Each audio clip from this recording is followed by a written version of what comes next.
你说大小姐怎么想的啊？她一个尚书府的嫡长女，怎么会要求嫁到远阳侯府啊？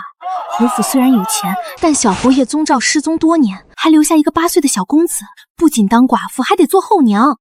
估计是那次跌进池子里中邪了。你们懂什么？没老公，有钱花，还能无痛当妈，简直就是我徐婉上辈子做梦都不敢想的好日子。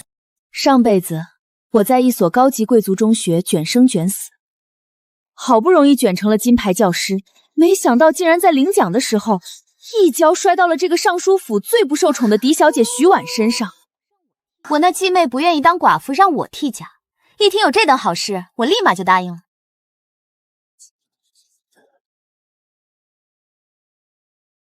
小侯爷，您对夫人一见钟情，今日大婚之日真不回去拜堂吗？任务为重，我还需要继续隐藏身份，只能委屈婉儿了。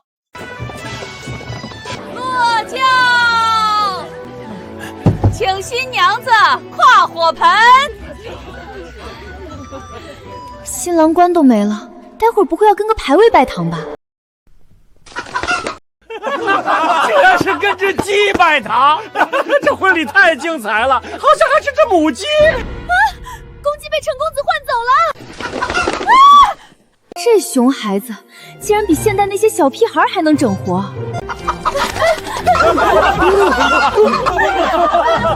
胡闹！快去换一个公鸡过来！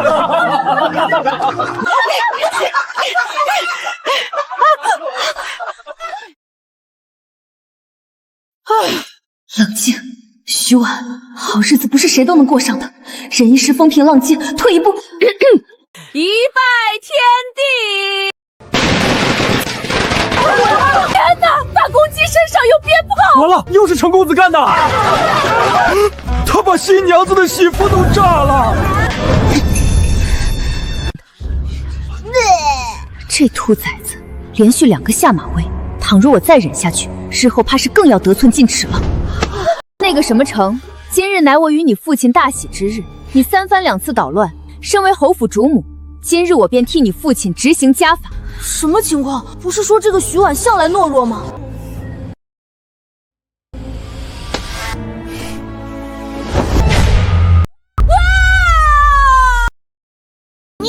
你敢打我？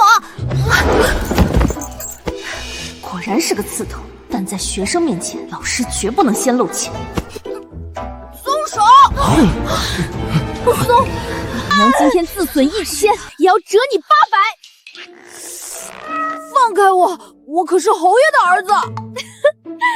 我还是侯爷新过门的媳妇儿呢，论辈分，你还得叫我一声母亲。我才不叫！你这个坏女人！还敢骂我？你耳朵别想要了！这拉谁啊？一边是夫人，一边是小公子，我怎么了？老侯爷到，老夫人到。完了完了！新婚第1天就当着公婆的面揍他们孙子，我这侯府主母的椅子，该不会还没坐热就要被休了吧？都站着干什么？还不快将他们2人拉开！婉儿见过侯爷、老夫人。坏女人，现在知道怕了吧？晚了！祖父祖母，这个坏女人拿刀打我，还掐我脸蛋儿，你们赶紧把她赶出去！快过来，让祖母看看。完了完了，新娘子第1天就打小公子，这下肯定要被厌弃了。谁说不是呢？小公子可是老夫人的心头肉。果然，不管是现代还是古代，老人都是最心疼孩子的，怪不得这孩子被放纵成这个样子。祖母，他揪我耳朵，还说要拔光我的头发。您看他把我脸掐的都肿了。你做得很好。祖父，你说什么？祖父，他欺负我，你不罚他？大喜之日，你先是换走公鸡，又往人群里丢鞭炮，把新娘子婚服炸了。换做别人，早把你腿打断了。祖父，行了，今日之事到此为止，谁也不许再提。看来这老侯爷、老夫人，婉儿，来跟我们去副厅说话。今日婚礼继续，各位请入席。婉儿，新婚当日便闹出这等笑话，让你受委屈了。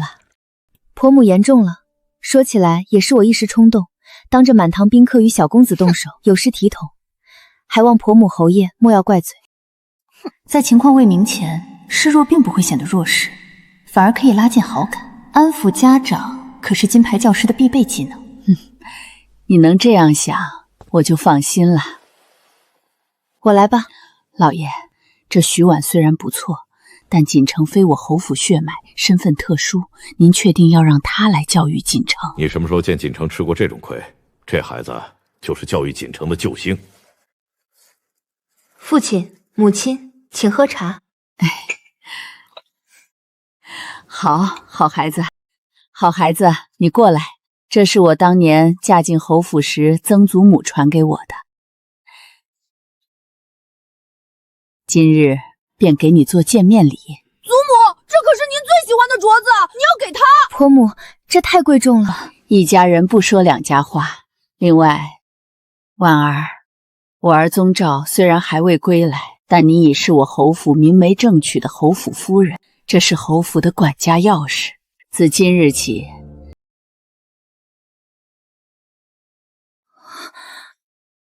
管家钥匙，这玩意儿是多少心腹梦寐以求的。我一个刚嫁进来的新娘子居然能拿，真给我了，真给你。祖母，你怎么能给他？这管家钥匙就是给二房的红衣娘，也不能给他呀。锦城，不可胡闹，婉儿日后就是你的母亲了，有她照顾你，就算你父亲不在，你也有人疼有人管了。可我不需要母亲，我从出生就习惯没有父母了，我现在都8岁了，更不需要了。你这孩子，婉儿，锦城这孩子以后就交给你了，希望锦城以后在你的教导之下，能高中一甲。一甲？天底下果然没有白吃的午餐，让这混小子考上一甲，和让残疾人复明有什么区别？老夫人，3年一次的科举考试前3名，恕婉儿无才无能，这管家大权我接不了。是啊，祖母，我也觉得不用他管，我自立能力可强了，哪儿用得着他教我？他一看就是没读过书的，说不定认的字还没有我多呢。婉儿，我和侯爷商量过了，只要锦城能高中1甲，我就送你10万两白银。10万两？换算一下，这可是1个亿啊！要是有了这笔钱，我的躺平生活岂不是指日可待？祖父祖母，你们这是要把整个侯府打包给他吗？我不同。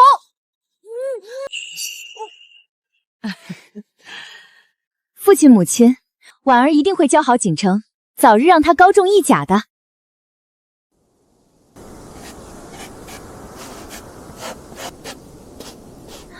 少夫人，您这是在写字呀？备课。金牌教师守则第1条，拿钱办事，专业至上。1个亿的补课费砸下来，就算是头猪，我也要保他上北大。翠芝，我让你找的东西找到了，少夫人，这是小公子房中今年以来的所有账目，奴婢尽数整理好了。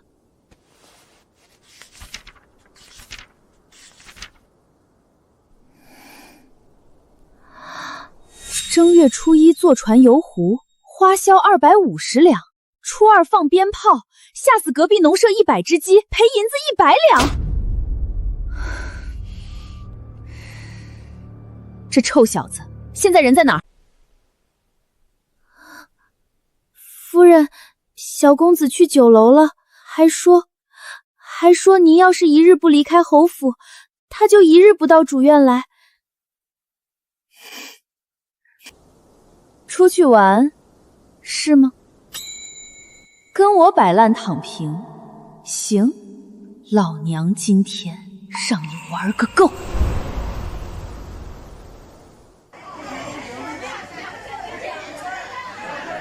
随便吃随便喝，今日所有的花销都由我宗公子包了。宗公子豪气！锦城就是我最好的兄弟，锦城豪爽。果然，外面就是比侯府舒坦。少爷，咱们今天真的不回去吗？不回，祖父祖母那么宠我，我不回去，他们一定会把那个坏女人赶走的。你怎么来了？喂，你怎么抢我的钱啊？小公子，夫人说了，自今日起停掉你所有的月银，谁要是胆敢赊账或者借钱给你，可千万不要找到侯府来，侯府不会认的。他凭什么停掉我的月银？这个毒妇果然不安好心。什么意思？锦城说要请客，难道是要我们付钱？锦城，你这回可碰上厉害人物了，你继母直接骑在你头上撒尿呢。不就是想让我回侯府听他训话吗？行，我回去就是了，你快把账先结了。对不起，小公子，夫人说了，你先回去，这账才能结了。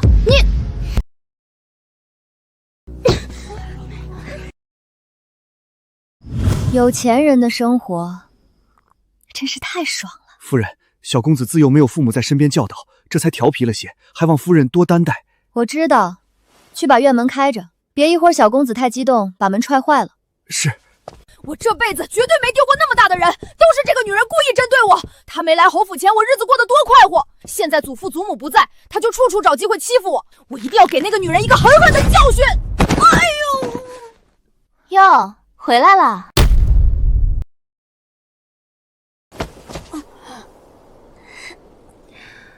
我虽是你母亲，但你也不用行此大礼。快起来吧。坏女人，快把银子还我，不然我就说你苛待继子。这要是传出去，你母家的女子都会受到影响。哇，我好害怕哦！不过一顿饭钱而已，你就算一时没有，你那帮朋友不肯帮你付吗？我记得你可是没少请他们吃吃喝喝，如今让他们回请一顿，又有什么问题？别在这装无辜，是他们是没帮我付，但也是因为今日我说好了要请他们。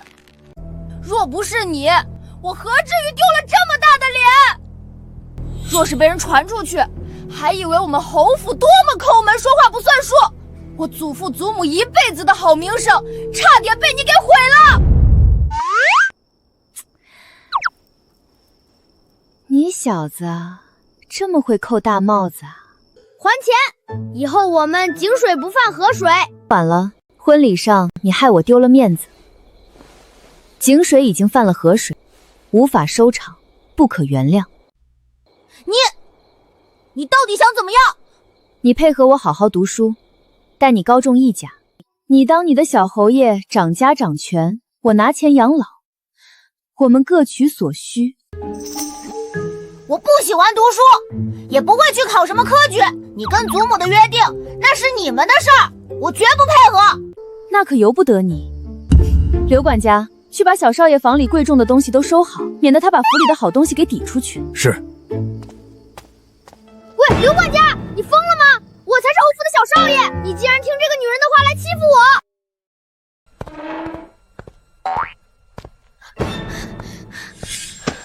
这个不能搬，这是我最喜欢的躺椅。这个枕头不行，你拿走了我枕什么？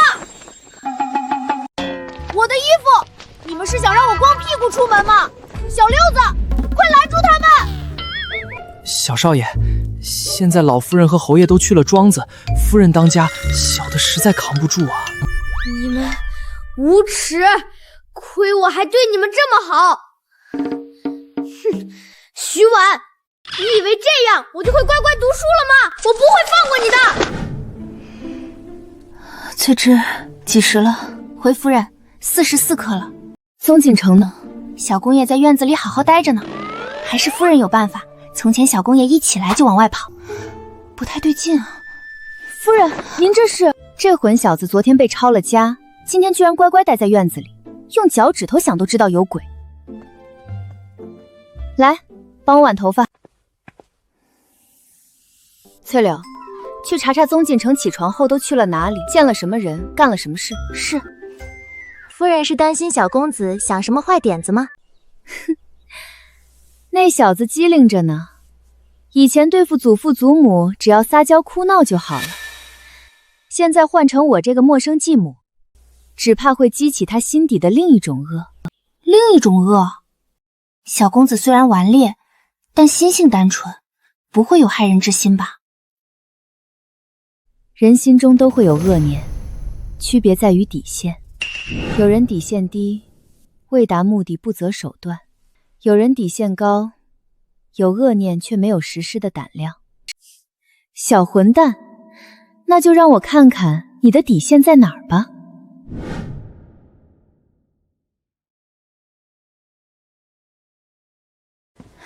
夫人，不好了，有2个丫头在换衣房打起来了。夫人，2房的红姨娘有东西丢失了，说是二爷生前送给她的。夫人，新招进府的丫头们聚众完了，将伙房给烧着了。果然啊，来了。翠柳，先带人去伙房救火，事有轻重缓急，眼下最要紧的是先保宅院，婢女间的问题都是小事。是。夫人今年才18岁啊，遇到这么多事还能冷静自处，老夫人的眼光真好。夫人，我们这边的事情也要紧啊，怎么都派人去那边灭火了？不灭火还等着把整个侯府烧没吗？翠芝，把他们2个先押起来，等候发落。夫人为何关押我们？我们是来报信的，何错之有？别碰我！我可是小侯爷房里伺候过的丫头，你们要是敢动我，老夫人回来不会放过你们的。我记得母亲说过，夫君房里没有任何侍妾通房。她是个什么等级的丫头？小侯爷房里一共2个丫头伺候，都是3等，比小厮长寿的等级低。红芍是在小侯爷失踪后才被提为2等女使，如今被分去了2房院里做事。夫人有所不知，奴婢虽然名义上是2等，可小侯爷还在的时候，最喜欢让奴婢贴身伺候了，沐浴、更衣、守夜，哪样不是奴婢亲力亲为？说起来，小侯爷失踪前几日，夜里还总拉着奴婢的手说话呢。夫人，您说，这是不是缘分？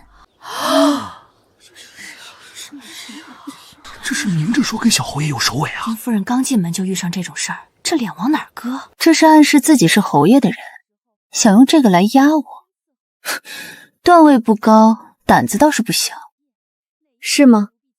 那倒是辛苦你了，伺候了这么久，连个通房都没混上。你是想说你是夫君的人，我不敢动你？奴婢不敢。不过夫人，万一小爷哪天回来了，问起奴婢去了哪里，您说您该怎么回话呢？小侯爷回不回来那是后话，眼下嘛，既然你这么惦记夫君，那就送去别庄吧。老夫人日日思念小侯爷，有你在身边睹物思人，想必会很高兴。老夫人身边规矩大，要是去了庄子，老夫人定然知晓是我让夫人不爽了，只怕是立马要被发卖出户。请夫人收回成命，老夫人跟老侯爷正在外面散心呢，奴婢不敢去打扰。不敢打扰。既然你这么想当夫君的人，我成全你，送去别庄，也好学学规矩。翠芝，派人将红芍送去别庄。至于绿如，夫人饶命，奴婢什么都没说，奴婢是冤枉的。一并送去，免得那小王八蛋又撺掇另一个侍女来找我麻烦。红芍，都是你这个嘴贱的害了我！你装什么好人？小公子让你去报信的时候，你跑得比谁都快。果然，人是环境的产物。宗景城身边有这2个搅事精，怎么可能乖乖向上？嚷嚷辱骂成何体统？堵着他们的嘴送上车，别丢了我们远阳侯府的脸。是。住手！我看谁敢动他们！喂，你也太没礼貌了！这俩人是我派来传话的，你凭什么说送走就送走？按身份，你该叫我一声母亲，纵使不喜欢，也该称呼一声夫人，而不是畏畏的喊。论起没礼貌，你更胜一筹。你太过分了！她们是我爹爹最喜欢的2个侍女，你把她们送去庄子，我爹爹回来了怎么办？你的意思是，我夫君回来，没他俩就没法过了？你堂堂侯府夫人，和2个丫头置气干什么？那红姨娘房里的东西找到了吗？还有丫头们打架，侯府从来没出过这种事，都是你管家不力。你要是管不好，就趁早认输。所以呢？本公子听说你在尚书府没管过家，管不好也正常。只要你认100句书，再诚恳忏悔，本公子就原谅你，请祖母回来帮你。就这？我还以为你想说这家我管不了，要你来管呢。唉，真是令人失望。我劝你赶紧见好就收，不然这侯府乱起来没法跟我祖母交代。小子，你母亲我今天心情还不错，今日就教教你如何管家。不听，王八念经！翠芝，你带2个婢女去帮红姨娘找东西，查清楚东西什么时候丢的，经了谁的手，若是查到，直接送官。翠柳，你去将打架的丫头名单列出来，不必打骂，叫人牙子来把人带走。那些事都是我让他们干的，现在一批要送官，一批要发卖。住手！不许去！你们太过分了，他们不过打个架而已，为什么要卖掉？若这些事儿是你做的，你仗着侯府的纵容，大可拍拍屁股走人。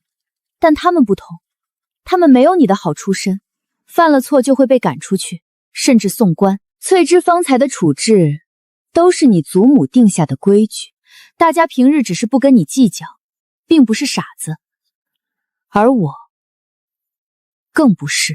这女人是明摆着告诉我，她不会像祖母那样惯着我。小公子，救救奴婢，奴婢不想被送走！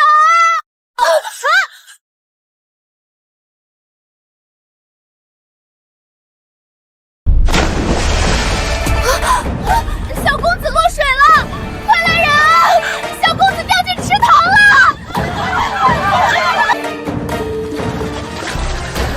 愣着干什么？下去救人啊！夫人，上个月刚修了池塘，水深得很，奴婢不会水啊。我们都不会水。自从这个坏女人来了，我就没有一件好事。今天她一定在旁边看着，巴不得我淹死。完了，别回去，别回去！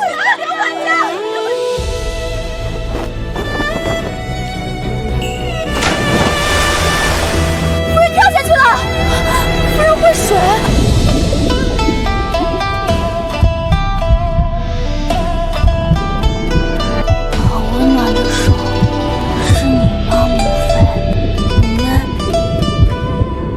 臭小子，你要是敢死，我的一个亿找谁要去？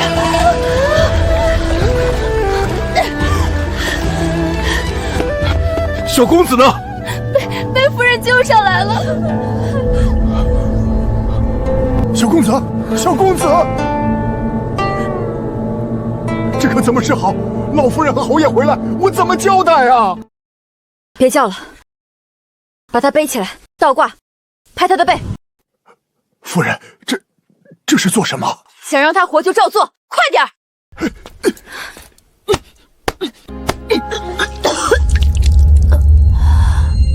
光把水控出来还不够，得做心肺复苏。快把他放平在地上。夫人在做什么？按压小公子的胸口，这成何体统？你完了！小公子在你手里没了，我贱命一条，拉你个红粉垫背也不错。贱婢找死！夫人，小公子已经这样了，你就别再折腾他了。闭嘴！侯夫人害死了小公子，侯夫人害死了小……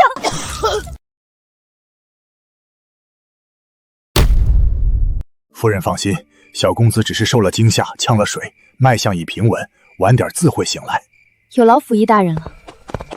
夫人，今日若不是您，老奴万死难辞其咎。别说这些了，他也是我儿子。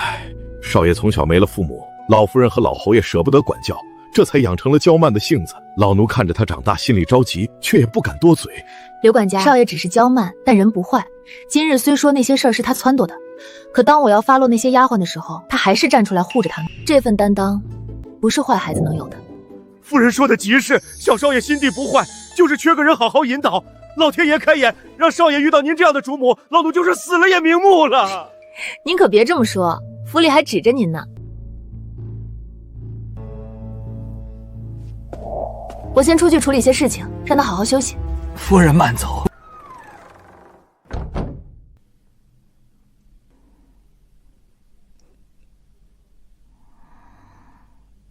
他竟然夸我有担当，难道他真的没我想象中那么坏吗？他跳进池塘救我，还给我按胸口。不对，他肯定是为了那10万两银子。宗锦城啊，宗锦城，你绝不能就这样轻易被迷惑！哼！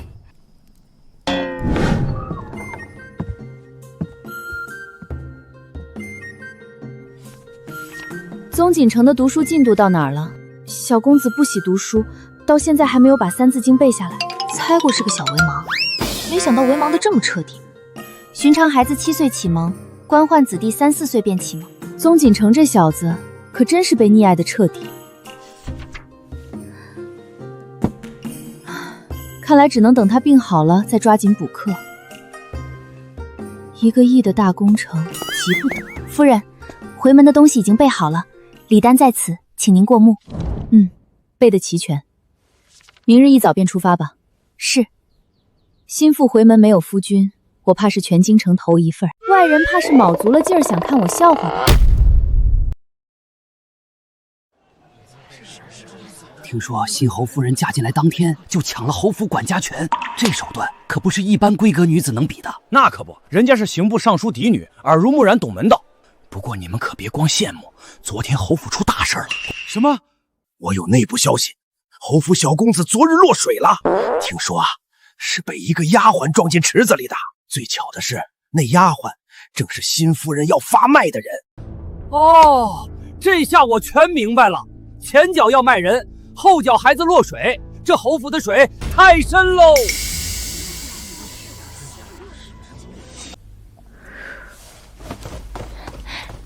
我数了，数走一个头。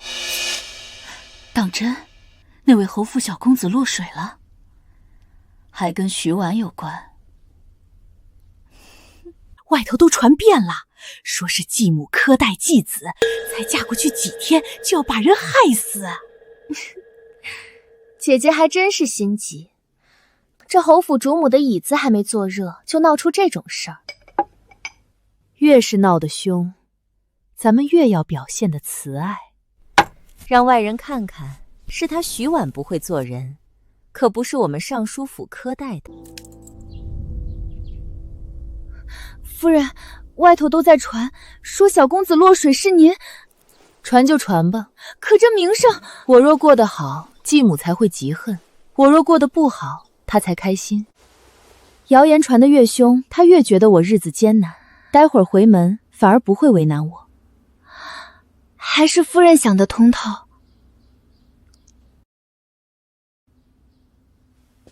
走吧。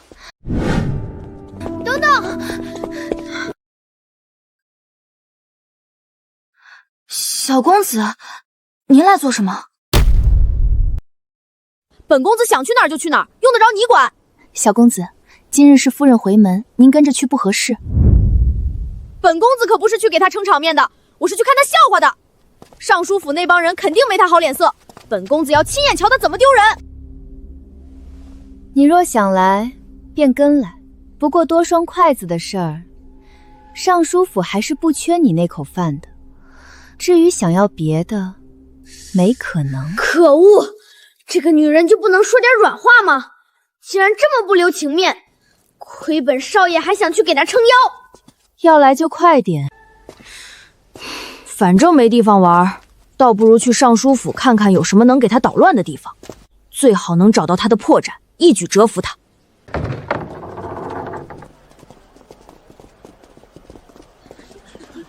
天哪，不愧是尚书府嫡长女，这容貌一点不比京城第一才女差。小公子怎么也出来了？难道是他要陪心腹回门？虽不合情理，但又好像没毛病。看来侯夫人不止人美，手段也强，看把这小霸王收拾得服服帖帖的。胡说八道什么呢？要收拾也是本公子收拾他。小公子收拾夫人，这是主打一个嘴硬吗？我操，大瓜呀！侯夫人跟继子不和，继子被迫陪同回门，侯门大战一触即发。这个月的说书先生可有活干了。夫人，要不要奴婢去解释一下？瞧他们传的速度，怕是能比咱们先到尚书府，恐对您回门不好。无妨，让他们传。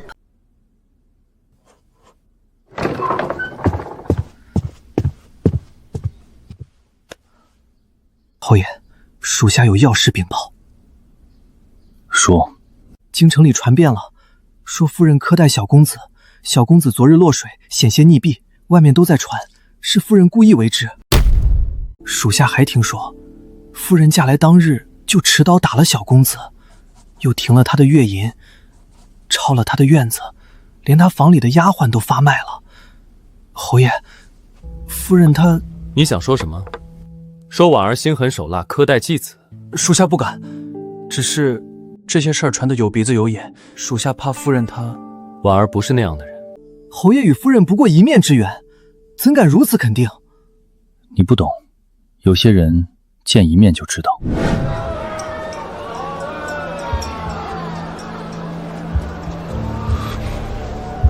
闹事动手，此行怕是要暴露身份了。站住！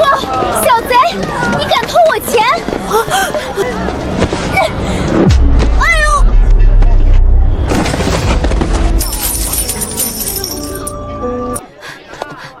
你属兔子的，这么能跑？别打我！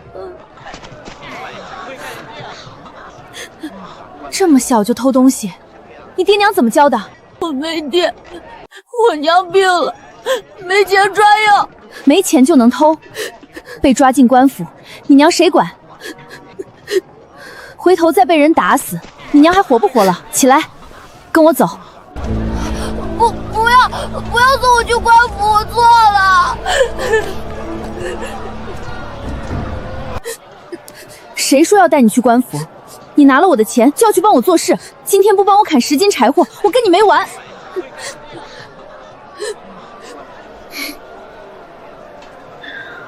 去查查他是谁，以后别听到一点风言风语就风声鹤唳。我选的人，我心里有数。属下知错了。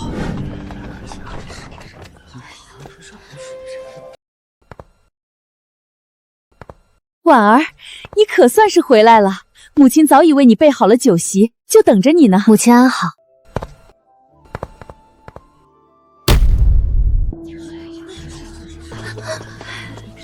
老爷在刑部有事还未归来，你妹妹在家等了你许久，说你再不来就要去侯府接你了。家中有事耽误了一会儿，母亲不要见怪。那哪能啊，你如今是侯府的管家人，母亲为你开心还不够呢，怎会怪罪你？这位想必就是侯府的小少爷宗锦城，我儿子。他是说的这么自然，谁是你儿子？果然如传闻一般活泼可爱，快进来，我让人特意备了些糕点。小魔王这不给人面子的性子，让柳氏接触接触，也算间接替我出了口恶气。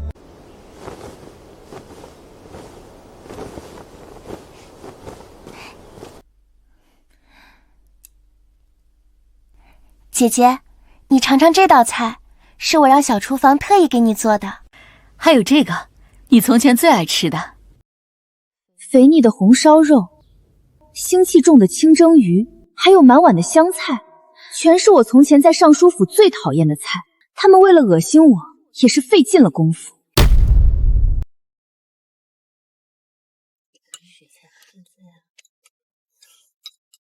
小公子，你让小的去查夫人的喜好，小的都查清楚了。说，夫人她喜欢吃甜的，尤其爱吃桂花糕。她讨厌油腻的红烧肉，闻不得香菜，还对虾过敏，吃了就浑身起红疹。那时我只想着调查清楚她的喜好，好捉弄她，没想到这表面看起来人善的夫人，连这种事情都能用来恶心人。婉儿，这虾仁新鲜的很，你从前不是最爱吃虾吗？来，多吃点。最爱吃虾，我明明对虾过敏，吃了就起疹子，这是要给我送进医房啊！母亲记性真好。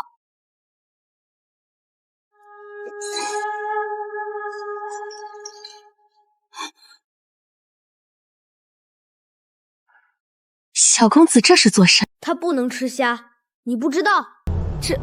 这怎么可能？婉儿从小最爱吃虾了。最爱吃虾，他明明一吃虾就浑身起红疹，你当本公子没查过？尚书府待客的规矩就是往客人碗里塞他不能吃的东西。本公子今日算是开了眼。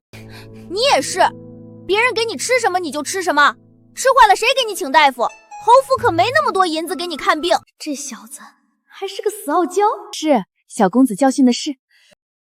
锦城，你误会了，我真的是记差了。行了，别装了，你这张笑脸比本公子家隔壁那条老黄狗摇尾巴还假。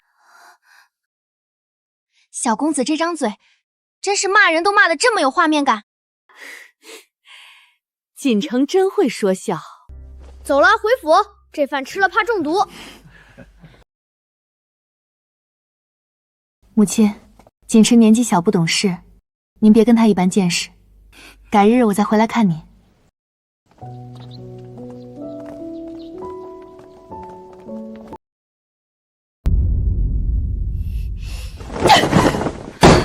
邪了门了，真是邪了门了！母亲，您别气坏了身子。我怎么能不气？早知道就不给他嫁侯府这个选项了。本想让他过去当个寡妇，有名无实，谁知道侯府那老婆子瞎了眼，当天就把管家权交给他了。母亲，您跟她置什么气？她嫁过去一辈子就是个寡妇，有名无实，就算有管家权又怎样，还不是替别人做嫁衣？话是这么说，还有那个小少爷，一看就是个被宠坏的混世魔王，今天在席上闹成那样，回去还不知怎么折腾他呢。母亲您等着瞧，他日子肯定越过越差。也是，侯府的日子岂是那么好过的？就让他得意几日，早晚有他哭的时候。回头让人盯着侯府那边，一有风吹草动，立刻报给我。是。你别误会，我可不是帮你，我就是看不惯他们那副假惺惺的嘴脸。还有，你万一吃出毛病来，谁给我发月银？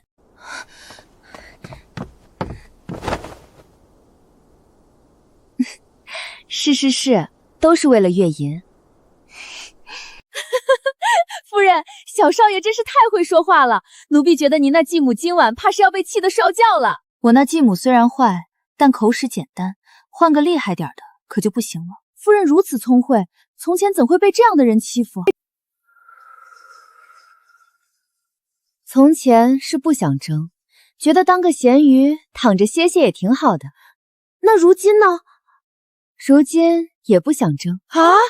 那您今日这是？自然是为了我那1亿计划。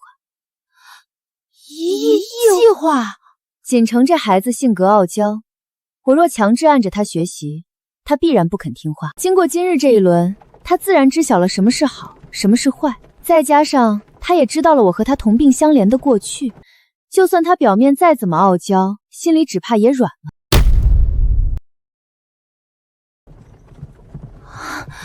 原来夫人从让奴婢去透露给小公子您的喜好的时候，就算计好了。夫人真是深谋远虑，也不算算计，只是顺水推舟。金牌教师守则第4条，要想学生听你的话，先让他觉得你和他是一边的。那小少爷日后是不是就肯乖乖读书了？还早，他只是心里软了，嘴上还硬着呢，得慢慢来。夫人打算从哪儿开始？首先，得把他的月银和读书挂钩；其次，把他院子里那些狐朋狗友清理干净；最后，找个他打不过又骂不赢的夫子，天天盯着他。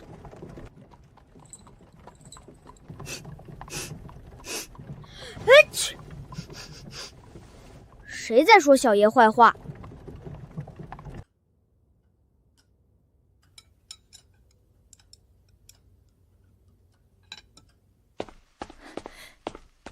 哟，今晚伙食不错啊！你怎么不吃？又没人给你下毒？没什么，不太饿，你吃吧。他怎么了？在尚书府也没见他吃，回来还不吃。要饿死自己啊？哼，不吃拉倒，饿的是你自己。翠芝，你说我是不是真的做不好这个侯府主母？夫人何出此言？您做得很好啊。好什么呀？想当初我在尚书府连饭都吃不饱，哪学过管家，哪懂得教孩子。老夫人把锦城交给我，我要是把他教坏了，怎么对得起他老人家？今天回门你也看到了，尚书府那母女俩恨不得我死在外面。我从小就没娘，继母连件厚衣裳都不给我做，冬天冻得睡不着，夏天热得起痱子。夫人，好不容易嫁进侯府，以为能过几天安生日子，他要是肯读书，将来侯府才有希望。他要是不肯，我怎么有脸见老夫人？他小时候过得这么惨，他连饭都吃不饱。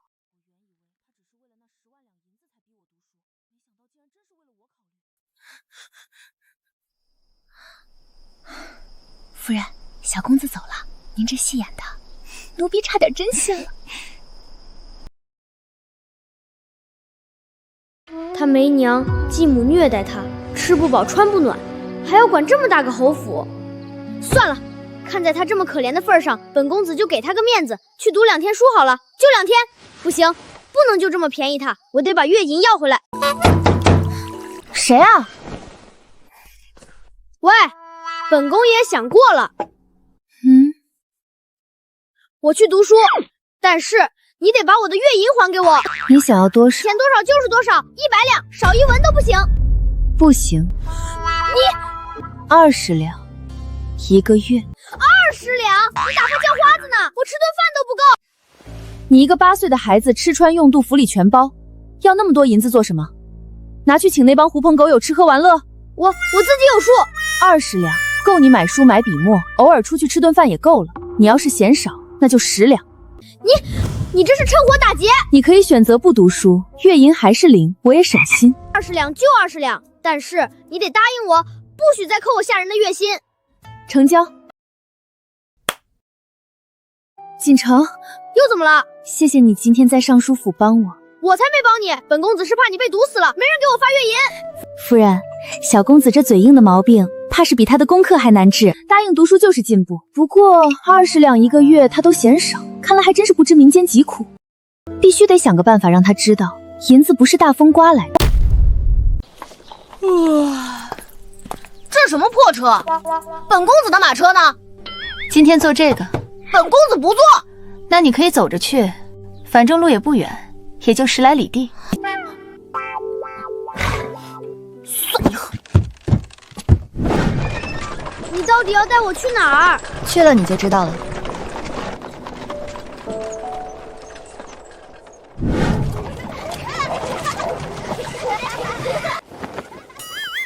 你带本公子来这种地方？你不是嫌20两少吗？我今天就让你看看20两在这里能过什么样的日子。夫人，您来了，这位就是小公子吧？老赵，今天就麻烦你了，让锦城跟你家柱子待1天，他做什么，锦城就跟着做什么。什么？你要本公子跟这个？柱子，快给公子问好。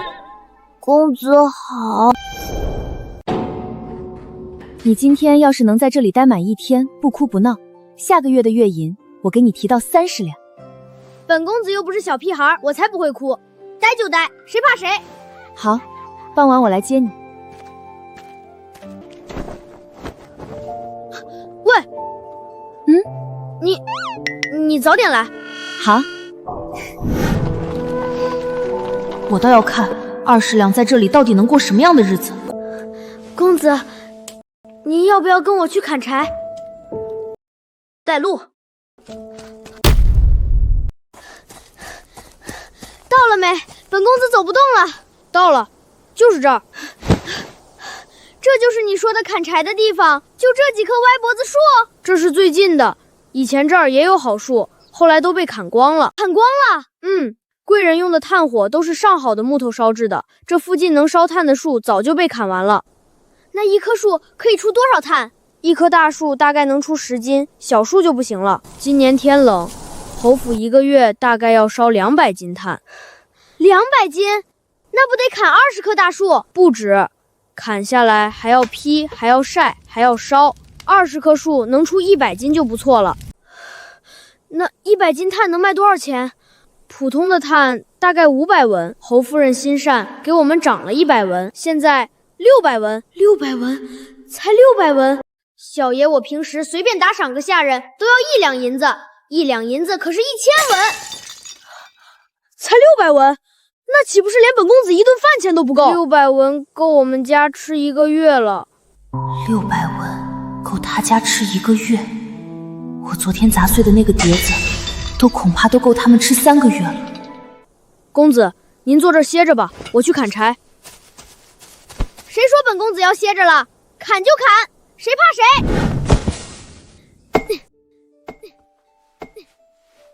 夫人，小公子从来没干过这种粗活，他细皮嫩肉的，哪受得了这个？受不了也得受，人就是要吃点苦，才知道日子是怎么来的。可是，你看他不是挺精神的，让他砍，砍累了，晚上吃饭就香了。金牌教师守则第5条：纸上得来终觉浅，觉知此事要躬行。1亿的 KPI， 先从让他知道1文钱难倒英雄汉开始。这什么破树，这么硬！公子，您这样不对，要斜着砍，不能直着劈。柱子，你看，本公子砍的怎么样？公子小心，树要倒了！进城！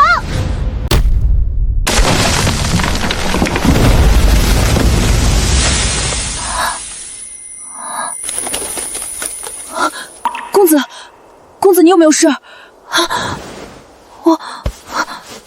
我没事。反倒是你流血了。珠子，你流了好多血，你等着，我去找大夫。公子没事就好，我命贱，流点血也不碍事，过2天就好了。什么叫不碍事？流这么多血，万一死了怎么办？锦城，珠子，你们怎么样？你怎么来了？我要是不来，你出事怎么办？刚才那树差点砸死你，知不知道？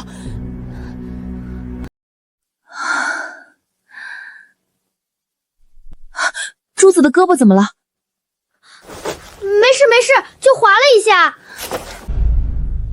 伤得不轻，得去看大夫。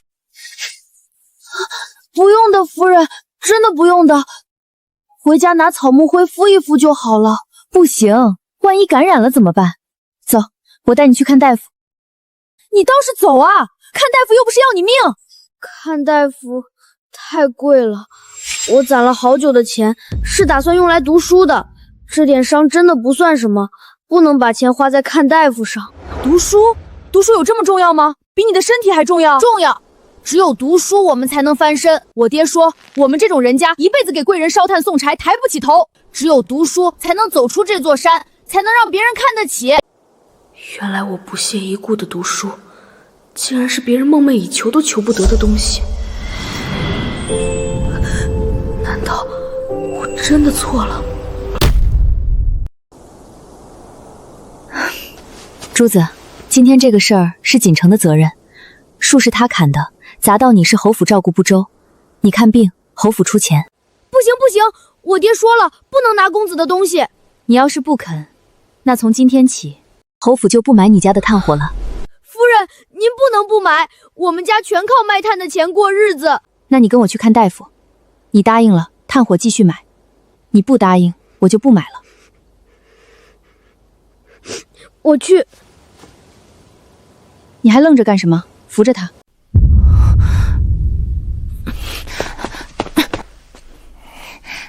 小公子，你不用扶我的，我能走。闭嘴，走你的路。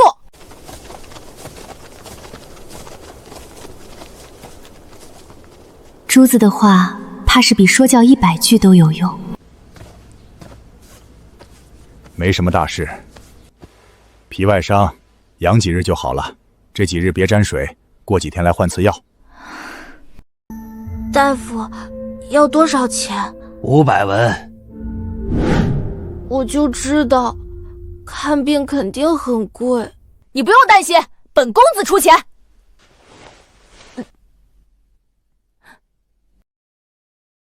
喂，你先垫上，回去还你。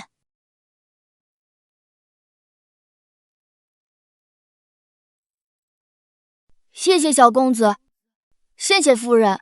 多大点事儿，别哭哭啼啼的。你刚才说你攒钱读书要多少钱？3两银子就够了，树熏2两，笔墨指望1两，省着点用，能用1年。1年？3两银子够柱子读1年书，还不够本公子买只鸟笼。你攒了多久？3年了，还差半两。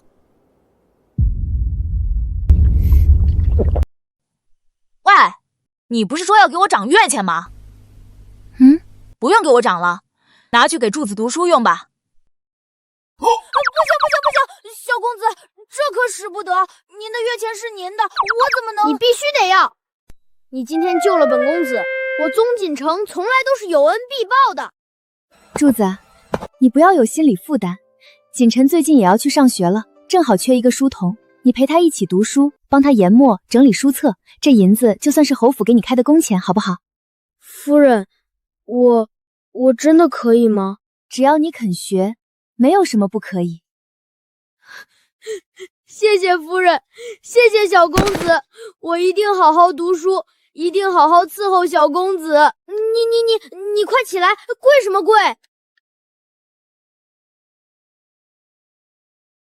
走吧，送你回家，跟你爹说一声。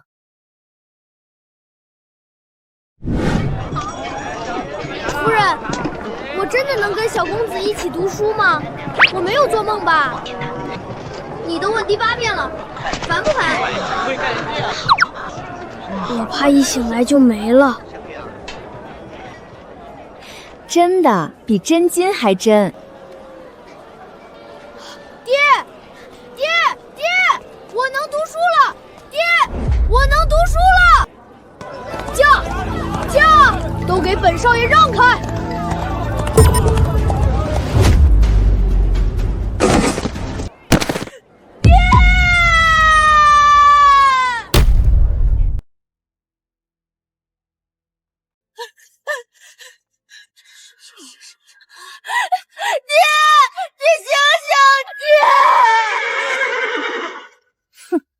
臭老头，谁让你当本少爷的路？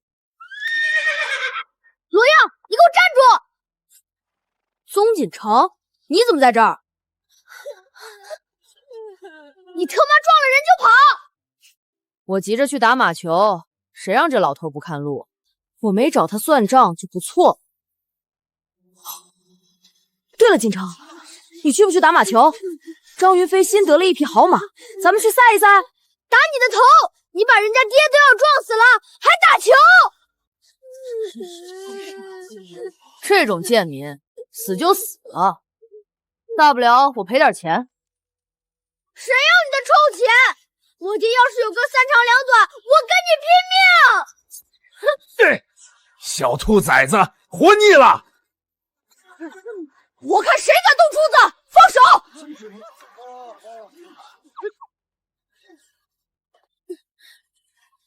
宗锦城，你发什么疯？居然护着2个贱民！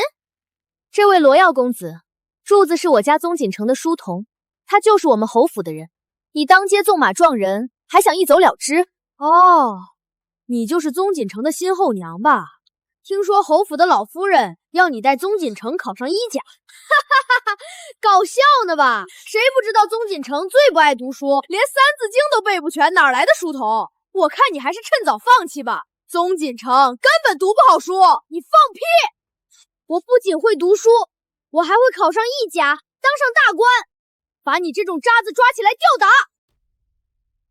你考义甲？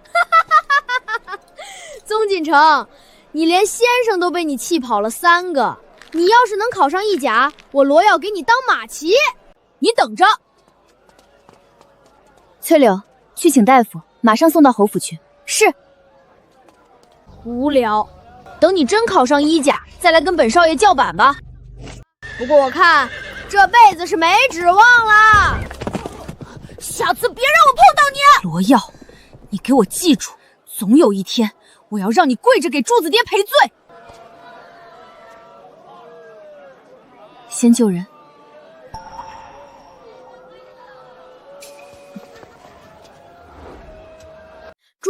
你爹不会有事的，我宗锦城一定管到底。罗耀说我是废物，读不好书，柱子为了读书命都不要。我每天锦衣玉食，却连学堂都不愿意进。我宗锦城要是再不好好读书，连柱子都不如。喂，那个，明天开始你给我请个夫子吧。这小子终于憋不住了。好。学而时习之，不亦乐乎？有朋自远方来，不亦乐乎？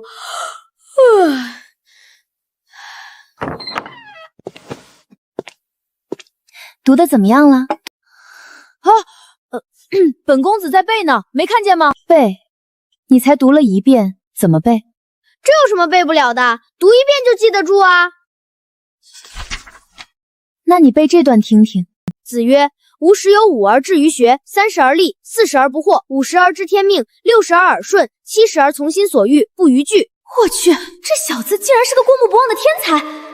小公子好厉害，我读10遍都记不住。哼，这算什么？本公子要是认真起来，吓死你们！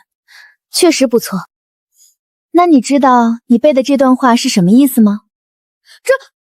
这有什么难的？就是孔子说他15岁的时候立了志，30岁就站起来了，40岁不迷惑，50岁知道天命，60岁耳朵顺了。你笑什么笑？本公子说的不对吗？对，30岁就站起来了。不背了，你赶紧给我找夫子，找个能讲清楚的。这种破书谁看得懂？好，不笑了，你别生气，把书拿来我看看。原文下面一个注释都没有，全是干巴巴的正文。现代人买教辅书比正课书还多，这古代倒好，让一个8岁孩子直接读原文，能懂才怪。行，这下我知道要给你找什么样的夫子了。什么样的？你等着就是了。侯府承聘夫子1名，要求如下：凡参加科举考试3次以上，均为中第者，优先录用。什么？考不上科举的优先？我没听错吧？别家请夫子都是请举人、进士，侯府怎么专挑考不上的？这侯夫人怕是脑子进水了。混世小魔毛，考一甲，考不上科举的，能教出什么好学生？这是真的，我考了7次都没中，岂不是最优先？会不会是戏弄咱们？哪有放着举人不要，专挑落地秀才的？诸位没有听错，夫人说了，她不要只会读死书的夫子，要的是真正把书读透了的。考不上科举，不代表教不好学生。在下姓沈，名文远，参加科考11载，连乡试都未过，不知可否一试？找考不上的夫子，这女人是不是有病？再小声我也听得见。你要是觉得不行，那一甲的事就算了，10万两老夫人也省。随便你。小公子，我觉得夫人一定有她的道理。有什么道理？我看她就是抠门，不想给夫子多花钱。学生沈文远见过夫人。沈先生，请坐。我且问你，30而立何解？常人以为30而立是成家立业，站住脚跟，但孔子所言乃是立于礼，立于道。30岁之前学的是知识，30岁之后立的是根本，心中有道。这个夫子好像跟以前那些只会让我们死记硬背的不太一样。母亲，您听说了吗？徐婉给那个小魔王找了一个考了11年都没中的穷秀才当夫子，真是笑死人了。哦，11年都没中。女儿听说那秀才连乡试都没过，穷得叮当响，一身衣裳洗得发白。我看徐婉就是故意的，想要养废那个孩子。她嫁过去才几天，就闹出这么多笑话。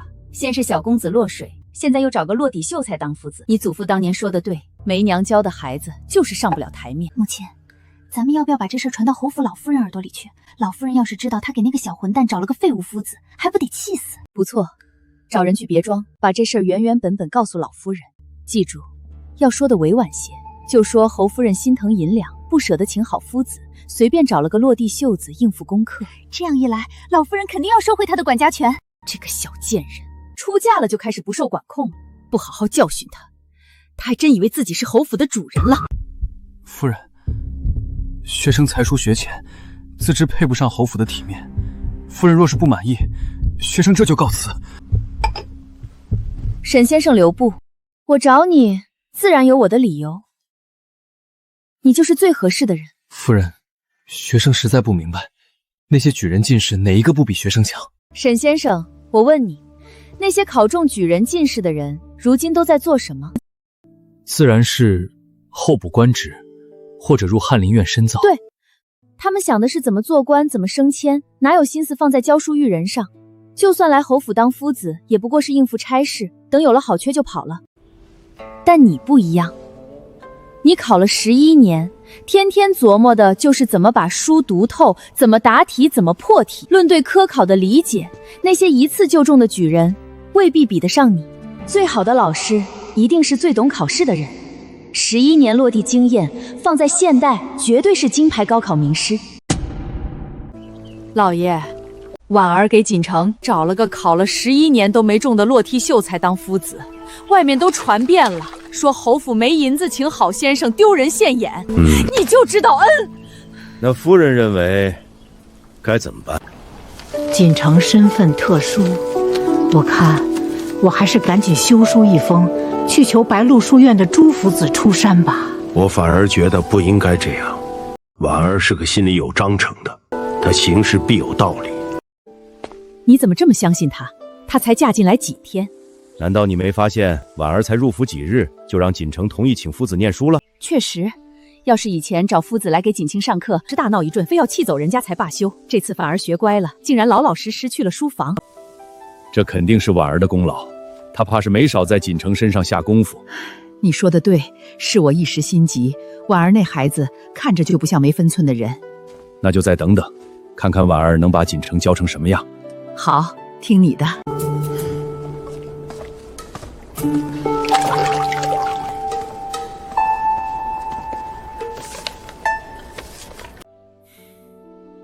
臭小子，就知道给你爹我出难题。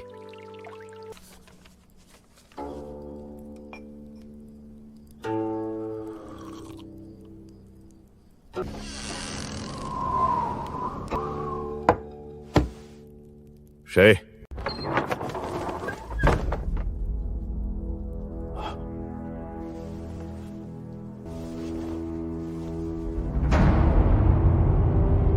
父亲，是我。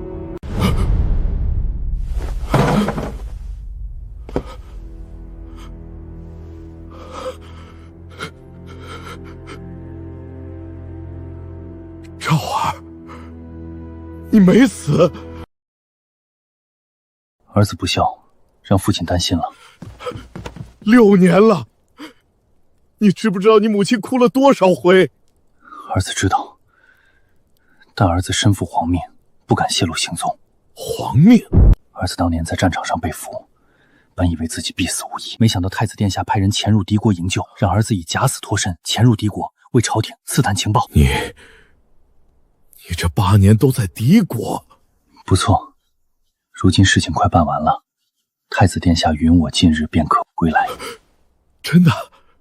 什么时候？快了，但还不能打草惊蛇。父亲，儿子这次冒险回来，除了报平安，还有一件事求您。你说。替儿子娶一房媳妇儿。什么？她叫徐婉，是刑部尚书府的嫡长女。你这孩子8年不回家，一回来就让老子给你娶媳妇？有劳父亲了。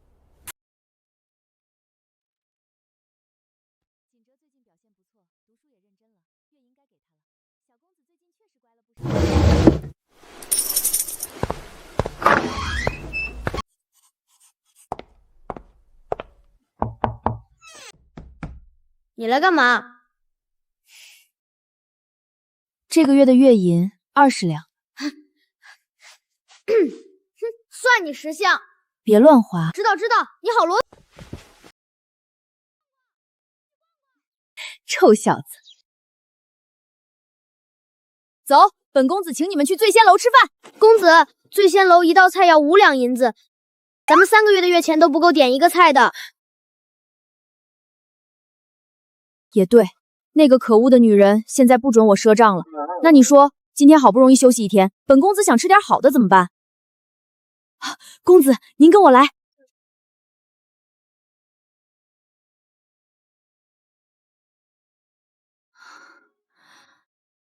就这儿。公子，您别看摊子破，王婆婆的馄饨可好吃了，我爹每次进城送货都要来吃一碗。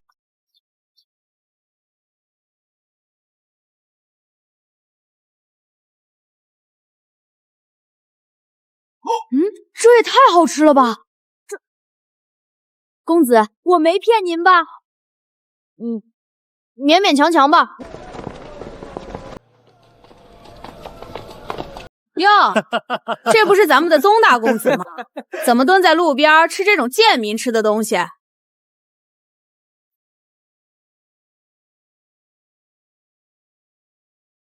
这什么味儿啊，宗锦城，你继母连顿像样的饭都不给你吃了，把你饿成这样，连这种泔水也敢吃？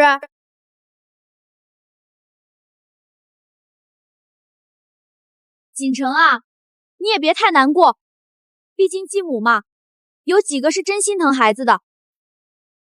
你赶紧写信给你祖母，让她滚出侯府。你少在这儿狗叫！锦城，你骂我干什么？你胡说八道！小爷我没揍你都算不错了。我怎么胡说八道了？外面都传遍了，你继母徐婉科待你。外面传的是外面传的，你亲眼看见了。他给我请夫子让我读书，每个月还给我20两银子，20两。你知道珠子家一个月才花多少？600文。我疏通珠子为了3两银子攒了3年，我一个月20两抵得上寻常人家1年的开销，这哪里算得上苛待我？你是不是被那个继母打傻了？他扣你银子，抄你院子，你还替他说话？你现在怎么变得这么窝囊？被一个继母拿捏的服服帖帖，传出去，咱们圈子里脸都被你丢尽了。你再这样，咱们就别做兄弟了。好啊，你说什么？罗耀，你还记不记得你骑的这匹马是谁送你的？这是去年你过生辰，本公子花了800两从北边给你弄来的。还有你，张云飞，上个月你在赌房输了500两，被人堵在巷子里，也是我替你出的银子。锦城，说这干嘛？都是兄弟。兄弟就是在本公子落魄的时候踩一脚，兄弟就是当着本公子的面骂我家里人。他又不是你亲娘，他再怎么样也是我宗家的人，轮不到你来指手画脚。罗耀，把马还给我！什么？我说把马还给我！你骑着我送的马，吃着我请的饭，转头就骂我家里人，你这种人不配做我宗锦城的兄弟。宗锦城，为了一个后娘，你跟兄弟翻脸，我看你是被猪油蒙了心！我今天就打醒你这个猪脑子！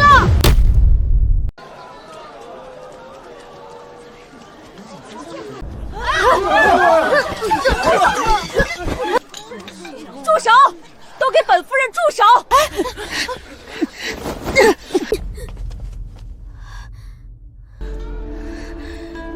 让我看看我的儿怎么被打成这样。母亲，宗锦城不知道发什么疯，非要跟我打架，看把我打成什么样了。明明是你欺人太甚！放肆！主子说话，哪有你一个下人插嘴的份儿？他是我的人，怎么就说不得你儿子了？况且他又没说错，明明是你儿子先骂我家人的。哦，是吗？我儿素来乖巧，又有我亲自教导，从不惹是生非。倒是你，宗小公子，全京城谁不知道你京城第一纨绔的名头？你说我儿子骂你，可有证据？他这是拐着弯骂我没有娘亲教养。若是没有证据，就麻烦小公子给我儿道歉，否则别怪我不讲情面，送你去见京兆府尹。刘夫人真是好大的威风啊！只是欺负一个孩子，算什么本事？侯夫人来得正好，你家这位当街行凶，打伤我儿，我实话实说，怎么就算欺负你儿了？侯夫人方才还口口声声找我儿要骂人的证据，那夫人可能拿出我儿伤人的证据。这还用什么证据？你儿子打人，这4周的人可全都看见了。既然诸位都看见了，想必也清楚事情起末，不知哪位好汉愿意站出来帮我儿洗清罪名？我侯府愿意出100两银子，只为求一个真相。天哪，这娘们吃错药了，今天怎么这么大方？我儿锦城是侯府未来的主人，他的名誉关系侯府清誉。若有人愿意站出来，我侯府不仅愿意百两酬谢，并保他平安无虞。徐婉怎么这么较真儿？不是说他被柳氏养废了吗？侯夫人，小人看见了。你一个卖糖葫芦的，也敢多嘴？老人家别怕，你只管说，侯府替你撑腰。回禀两位贵人，的确是这位罗公子先骂人的。他不仅骂宗小公子窝囊，还骂了侯夫人。小公子气不过，一说把马要回来，罗公子就打了他。刘夫人，还需要更多证人吗？还是你想说，这位老人家是我侯府特意花钱安排的？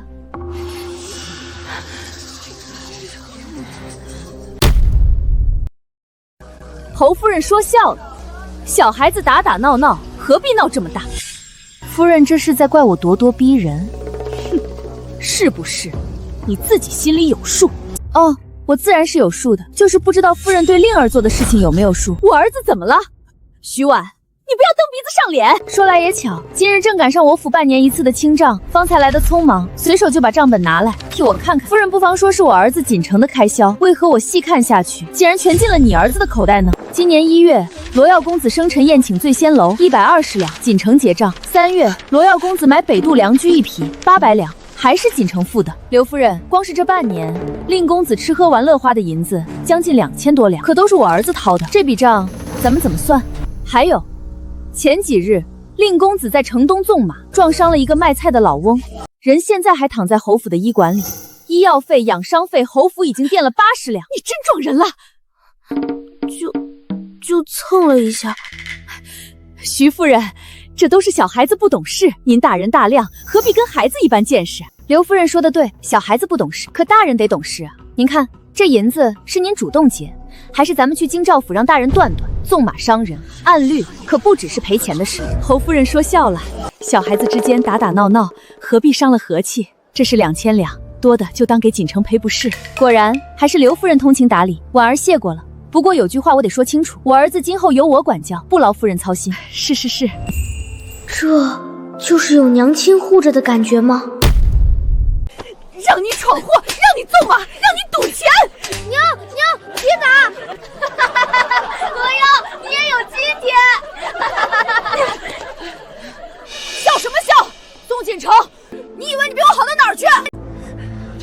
别以为你这个继母今天替你出头就是真为你好。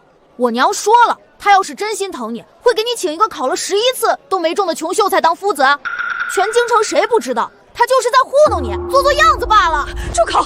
谁让你说这些的？罗公子，你母亲说的对，那位夫子确实考了11次没中。不过，我也想问一下刘夫人，令公子请了白鹿书院的夫子，1对1教了3年，怎么到现在连白鹿书院的边儿都没摸到呢？你懂个什么？白鹿书院可是京城最好的书院，又不是只有我考不上。宗锦臣连书都不读呢，你还给他请一个垃圾夫子？这你就不懂了。我儿他天资聪颖，读书自有章法，别人花3年5年未必能成的事，他随便读一读，区白鹿书院根本不在话下。喂，你吹牛干嘛要带上我？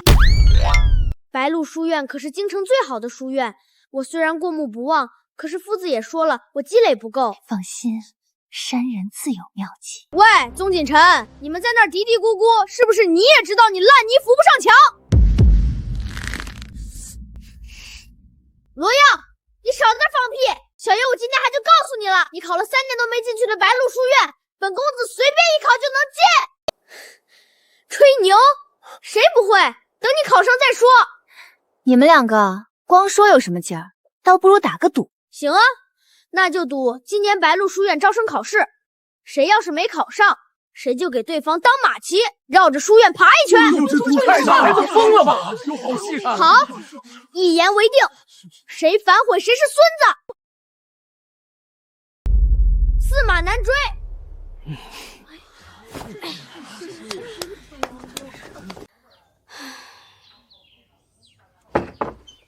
小公子，这是怎么了？愁眉苦脸的。别提了，都怪徐婉那个女人，在外面乱说话，说什么我随便学一学就能考上白鹿书院。夫子，我根本就没戏吧？人家罗耀学了3年都没考上，我才学了几天，这回丢人丢大了。原来是为这个事情啊！夫子，您就别笑了，到时候我真给人当马骑，您脸上也没光。小公子，夫人这么聪明的人，您觉得她会想不到这些？您看，这是什么？这是白鹿书院历年的入学考题？不止，还有每届考生的答题范本、考官的批注以及夫人的分析笔记。这上面每道题旁边都标注了考点、常见失分点，只要把这些吃透了，比死记硬背10本书都管用。他什么时候弄的这些？从您答应读书那天起，夫人就让人去搜罗历年试题了。她熬了好几个晚上，亲自做了分析，才交到我手上。他背地里为我做了这么多，夫子，这些我全背下来，能考上吗？背下来能及格，要吃透，得下功夫。本公子最不怕的就是下功夫。罗耀，你等着给我当马骑吧。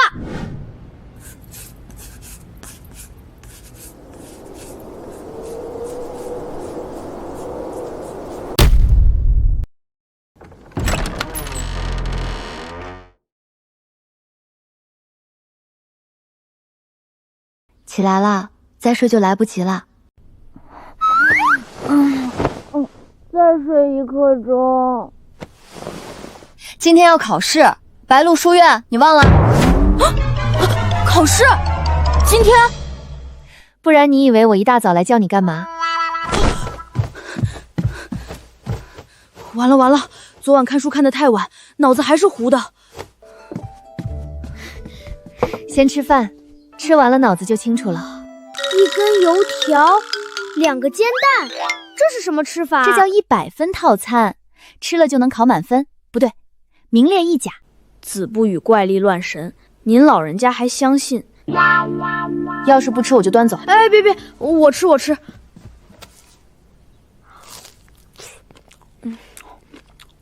慢点吃，没人跟你抢。本公子赶时间，得早点去考场，早点适应环境。等等，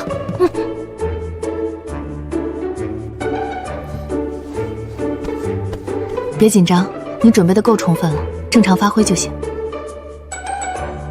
谁紧张了？本公子才不会紧张。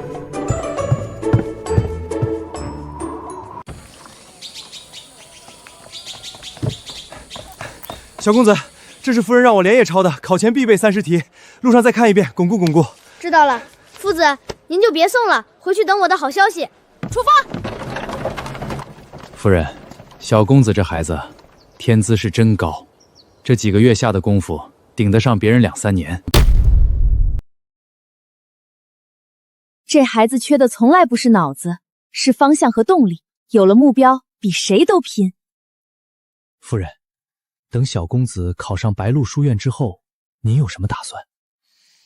先让他把基础打牢，然后参加童子试、会试、殿试。1甲不敢说，2甲应该没问题。夫人这是要小公子一路考到进士，不然呢？老夫人那10万两银子总不能白花。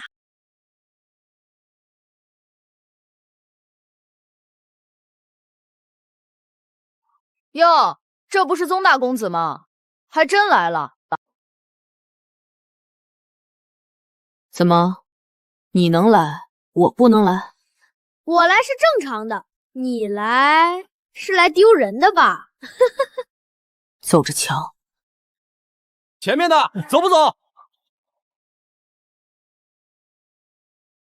锦城那孩子，以前连学堂都不愿意进，现在居然主动去考白鹿书院。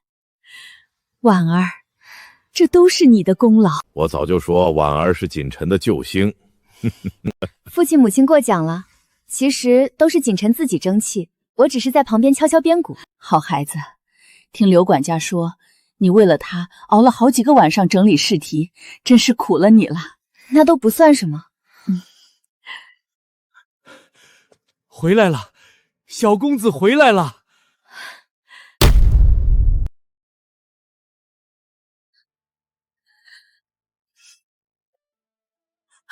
我的乖孙瘦了，真瘦了，脸都尖了。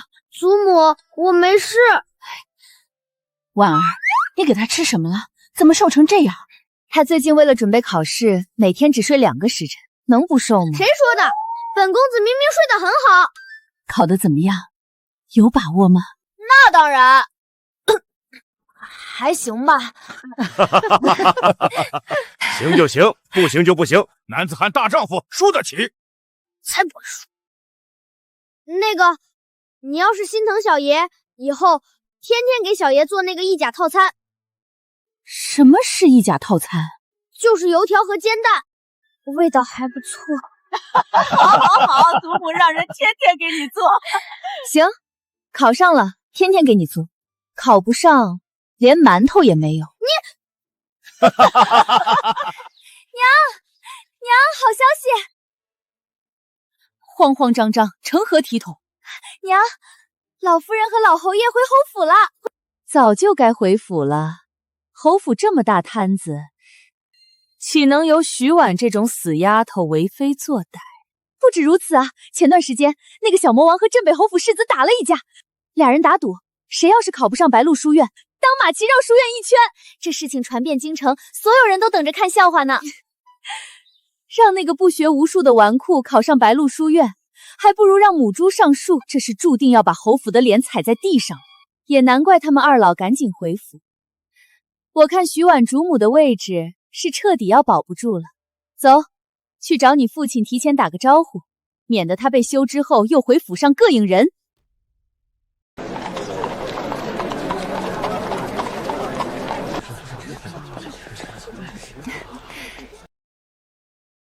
这人可真够多的。白鹿书院学风优良，老院长周夫子乃是3代帝师，桃李满天下。每年来报考的学子少说几百人，录取不过50余。这应该就相当于王府井小学吧。果然古往今来最卷的就是教育资源。别怕，考不上也没关系，你还小，明年再来。谁怕了？本公子是在想待会儿怎么嘲笑罗耀。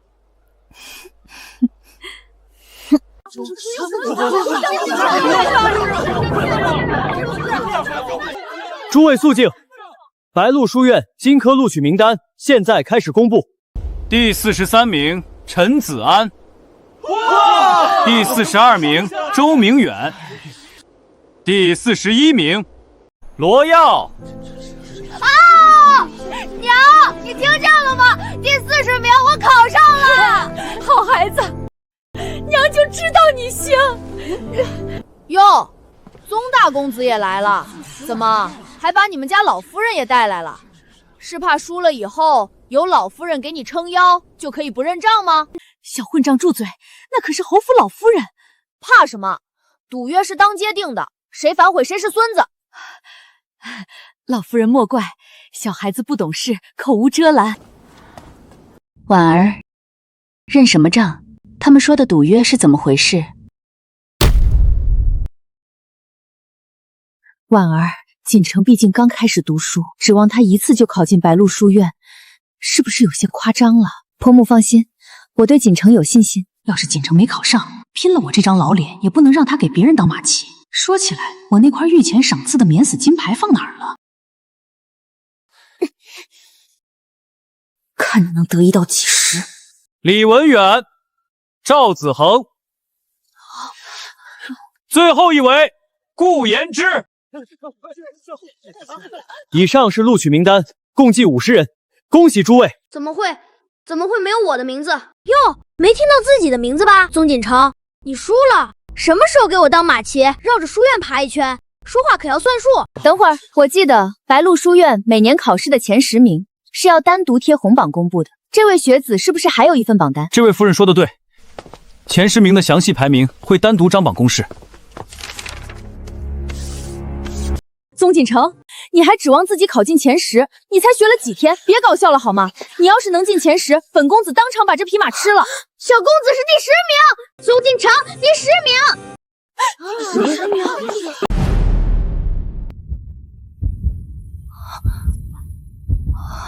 不是，这怎么可能呢？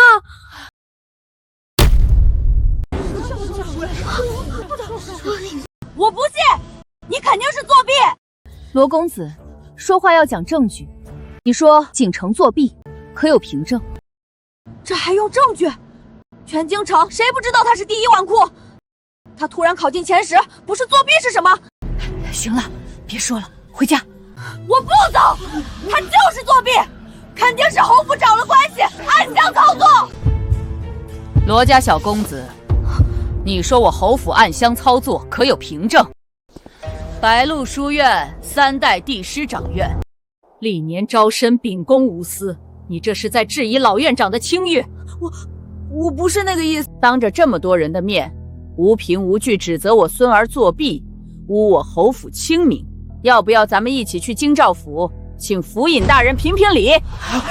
老夫人息怒，小孩子不懂事，口无遮拦，您大人大量。老夫人，宗小公子的试卷是学生亲自收取、亲自密封、亲自送交阅卷堂的。若有人质疑，学生愿以书院名誉担保，宗锦城的成绩或真。罗耀，愿赌服输，你输了。娘，赌约是你们自己定的，输了就想赖账。你罗家莫不是看我侯府无人，便折辱我孙儿？老夫人，我们不是这个意思。耀儿，赶紧给宗公子道歉，快点！你要是再不道歉，你父亲回府也会把咱娘俩给弄死。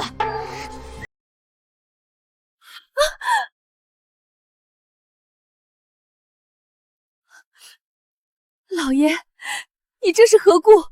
我问你，婉儿将被侯府休弃的谣言是不是你传出去的？老爷，你这是什么话？我怎么可能干这种事情呢？柳婷，你当我是个傻子不成？这些年你对婉儿如何，真当我不知道是吗？老爷，够了！我不想听你解释，我只警告你一次，婉儿现在不再是之前任你拿捏的那个婉儿了。你若还想保住你夫人的位置，就给我老实点，别再犯蠢。听懂了吗？哼！娘，你怎么样？徐婉那个贱人又干什么事情了？惹得你父亲发这样大的火？宗锦城他居然真的考上白鹿书院了，还是第10名。整个京城的人都震惊了，都说徐白教子有方。今日上朝的时候，老侯爷拉着父亲说了好久呢。凭什么？那个贱人到底凭什么？徐婉，我不会放过你的。表姑娘，您可要为臣妇做主啊！那侯府欺人太甚，当众羞辱我儿，还拿京兆府压人，逼得我儿当众……行了，你儿子当众人跟人打赌，输了不认账，还污蔑人家作弊，真当本宫不知道吗？表姑娘，您都知道了，满京城都传遍了，你还好意思来哭诉？回去好好管教你家儿子，愿赌服输，别给我罗家丢人，再让本宫听见你们在外头嚼侯府的舌根。休怪本宫不讲姑嫂情面。是臣妇叨扰，臣妇这就告退。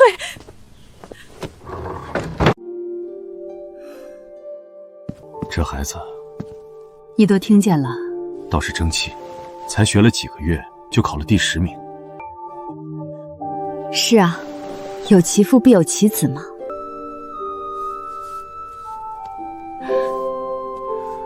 好好的，哭什么？锦城的孩子刚出生就差点没保住。又是改名，又是寄养，他长到今天，我连顿长寿面都没有亲手给他做过。我知道，这些年，每次看见别人家的孩子承欢亲下，我就想起锦城。这日子到底什么时候才是个头啊？宗周在北方的事快办完了，等他回来。锦城的身份，或许就不用再瞒着徐婉了，我们也能跟锦城接触接触了。真的？明天，我微服去书院看看他。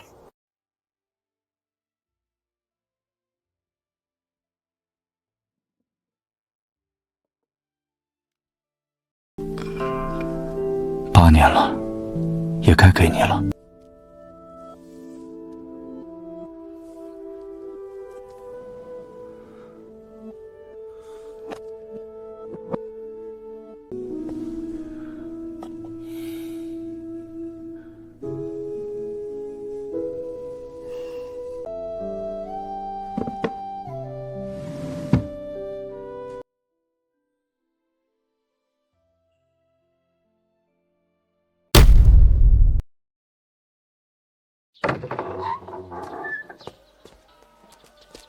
路上吃，今天第一天，别迟到了。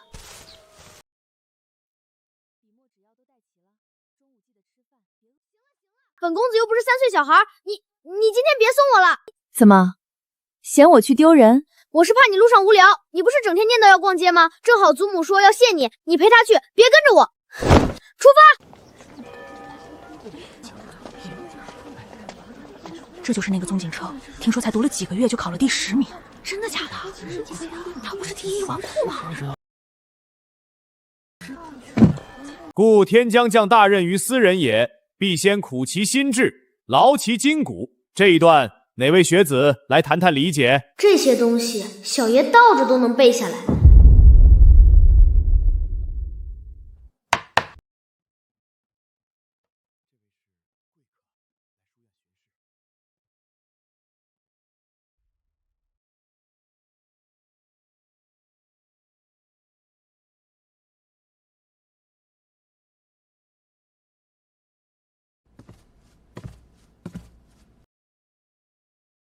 这位学子，天亮了。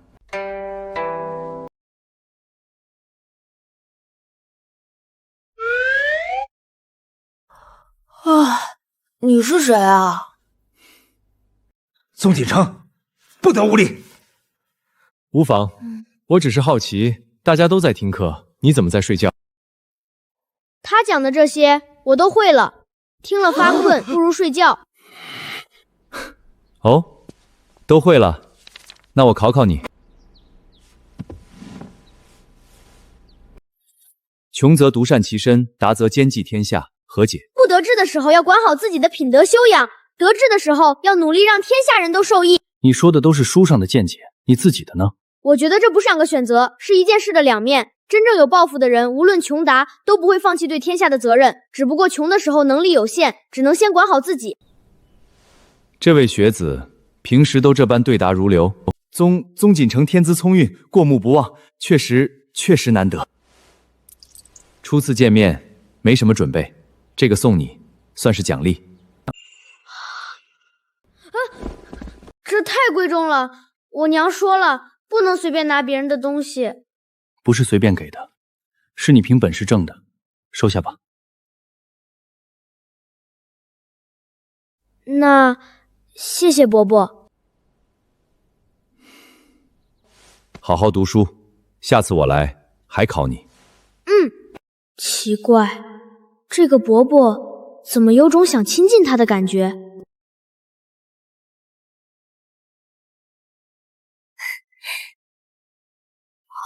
天哪，夫人，买了这么多东西！别提了，我和娘出去逛街，但凡我眼睛在哪里多停留一会儿，娘就要给我买下来。那可不，你为锦城那孩子掏了多少心，我买点东西怎么了？又不值几个钱。这都是夫人该得的，老夫人疼您，那是您的福气。刘管家，你也跟着起哄。过几日锦绣坊还有新雅事，我让人先给你留几匹料子，做几身新衣裳。你年轻，就该打扮得漂漂亮亮的。娘，我柜子里的衣裳已经穿不完了。女人家的衣裳哪有嫌多的？太子殿下有令，远洋侯府徐氏接旨。朕跪下接旨。奉太子殿下口谕，远洋侯府宗锦城天资聪颖，勤奋向学，于白鹿书院入学考试中名列前茅，实乃可造之才。其母徐氏教导有方，特赐上等文房四宝1套，锦缎10匹，白银1000两，以资嘉奖。钦此。太子嘉奖我？那小子今天不是去书院第1天吗？他干什么了？背着我偷偷去给财神磕头啦？臣妇领旨，谢太子殿下恩典。婉儿，接旨。臣妇领旨，谢太子殿下恩典。侯夫人好福气，太子殿下说了，宗小公子前途无量，夫人教导之功不可没。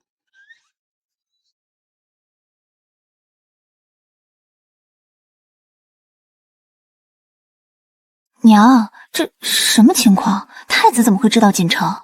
别问那么多，太子殿下赏识锦城是好事，你只管收着，你的好日子在后面呢。总觉得婆母知道什么我不知道的事。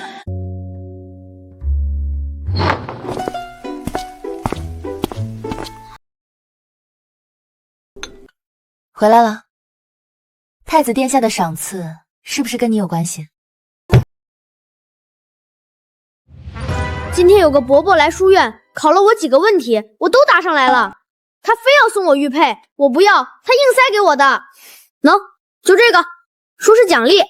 我还没搞清楚他是什么来头呢。所以你就在课堂上睡着了，被人家抓了个正着。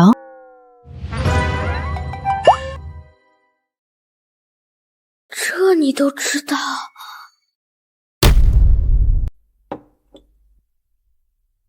你知不知道，在课堂上睡觉是对夫子最大的不尊重？就算书上的内容你都会了，也不能那样做。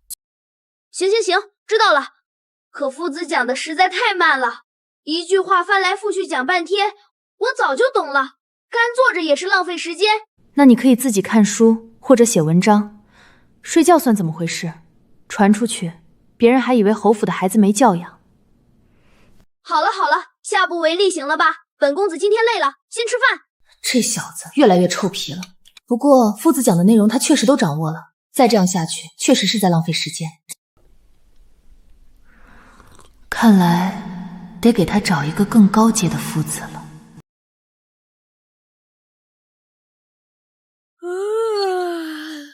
好不容易休假，大清早照就拉我出来，困死了。说好的奖励你考上书院，别不知好歹。今天带你出城塔清透透气。塔清？那你带了什么吃的？到了你就知道了。驾！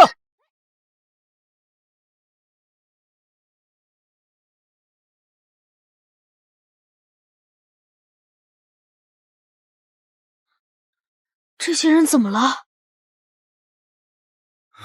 今年黄河发大水，淹了好几个州县，逃难来京城的灾民，少说也有上万人，城门进不去，只能在外后等朝廷开仓放粮。朝廷不放粮吗？放，但层层苛困到他们手里的，也就够吊着命。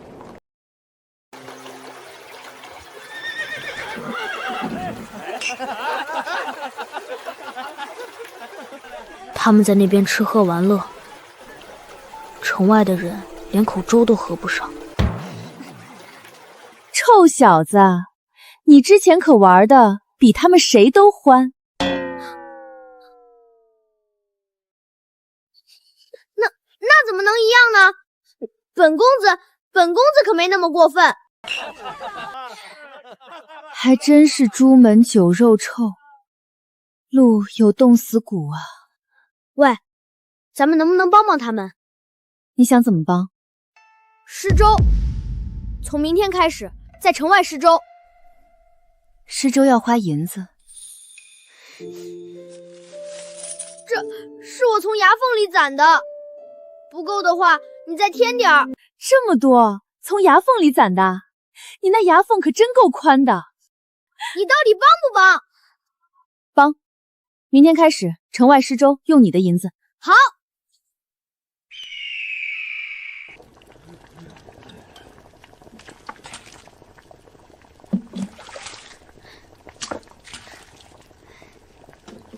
慢点儿，别烫着。谢谢小公子，谢谢。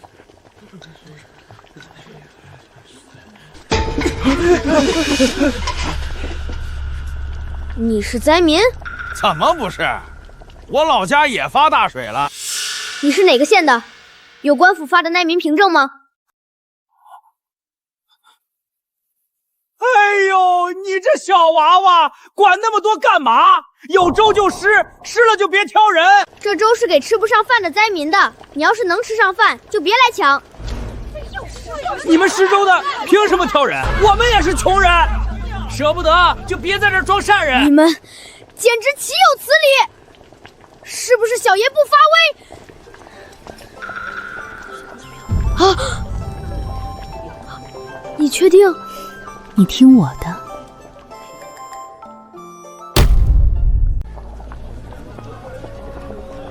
来，给爷来一碗。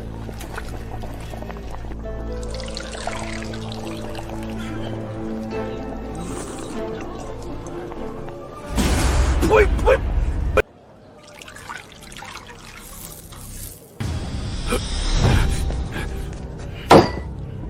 你这什么意思？粥里掺沙子，存心恶心人是吧？爱喝不喝，不喝滚蛋！你什么破粥，吃不起就别吃，装什么大善人？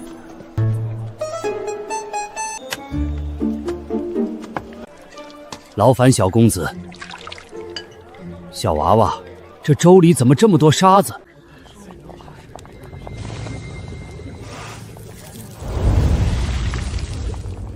对，就是我故意放的，你爱喝不喝？都施粥，施的是善心，不是糟蹋粮食。你顽皮也要有个度，这不是存心作践人吗？你这娃娃心肠坏透了，老夫今天非拉你去见官不可。干什么干什么？我家公子是你能碰的，伤了我们家公子，你担待得起吗？好大的威风！天子脚下，光天化日，施粥掺沙子，还不让人说？我往粥里掺沙子是为了他们好。胡说八道，哪有给人吃沙子的道理？一看你就不懂，真正吃不上饭的灾民，别说是沙子，就是泥巴他们也吃得下去。但是那些有饭吃的，厚着脸皮来蹭粥的，看见粥里有沙子就不喝了。只有这样，这锅粥才能送到灾民嘴里，不然全让那帮不要脸的抢走了，灾民连口刷锅水都喝不上。这位老伯，小公子说的是真的。昨天那帮人把粥抢了大半，我们好多人连口汤都没捞着。今天有了沙子，那些人果然不来了，我们才喝上粥。小公子，是老夫错怪你了。你们听说了吗？老院长游学回来了，真的，就是那位3代帝师周巡周老先生，不止回来了，听说他要收徒。收徒？老院长都10年不收徒了。我娘跟老院长的夫人是远房亲戚，前几日老院长回来，我娘还特意带着我去拜访过。老院长还夸我学问扎实，说本届学子中我是最有希望的一个。真的？那耀哥你岂不是已经内定了？也不能这么说，不过嘛，反正轮不到那些靠关系进来的。你们说，天天上课睡觉，连夫子讲什么都不听的人，也不知道是怎么考进来的。回来，公子，他们说你，随他们去。本公子要是跟一群只会嚼舌根的人计较，那我跟他们有什么区别？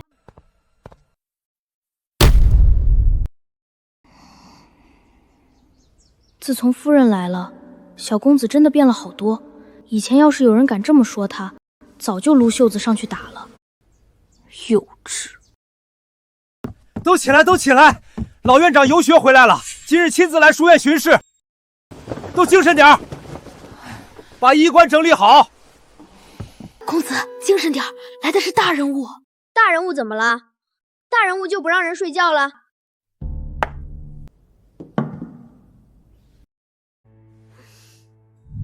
这不是施粥处那个骂我的老头吗？都坐吧，老夫今日就是来看看你们学的怎么样。公子，坐啊！完了完了，我让这老头喝带沙子的粥，还往锅里丢土，要是被徐婉知道了，指定要抽我。宗锦城到。在你看来，当今天下百姓过得如何？你要听实话吗？你说。我觉得不怎么样。你跟我出来一下。完了完了！快，宗锦城，赶紧跟院长出去。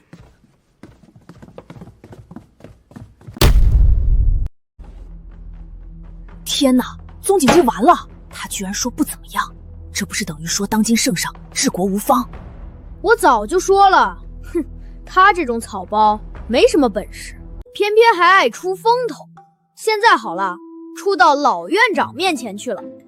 其实他说的也没错吧？最近城外了那么多灾民，确实过得不好。你懂什么？灾民是灾民，朝廷不是已经在放山了吗？就是他当着老院长的面这么说，就是居心叵测。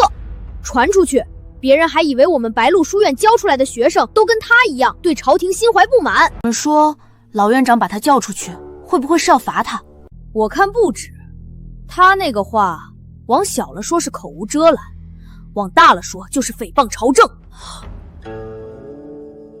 说不定，他马上就要被除名了。怎么，在施州处不是挺能说的？这会儿哑巴了？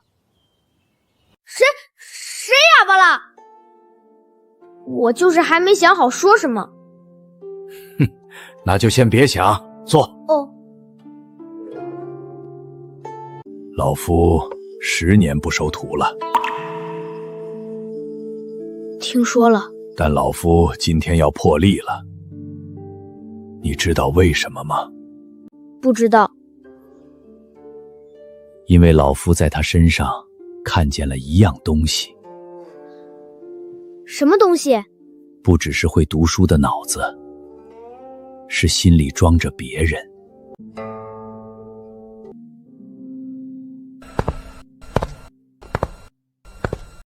老夫教了一辈子书，见过不少天资聪颖的孩子，有的当了官，有的做了学问，有的名满天下。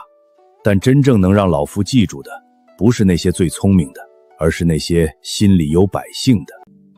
你在施州处做的事，老夫看在眼里，这比你背100本圣书都管用。所以老夫愿意收你为徒，你愿意拜老夫为师吗？学生宗锦城拜见老师。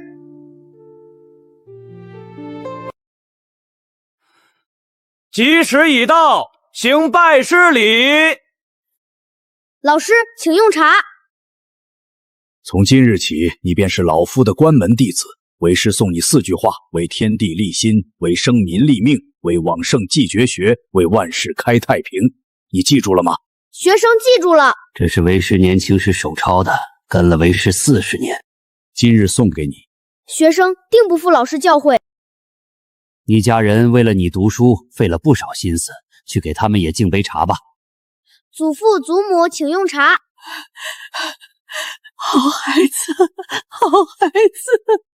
娘，请用茶。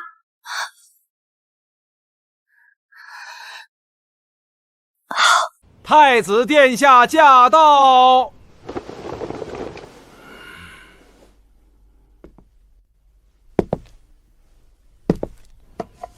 上次送你的麒麟佩是见面礼，今日这方松纹古砚贺你拜师。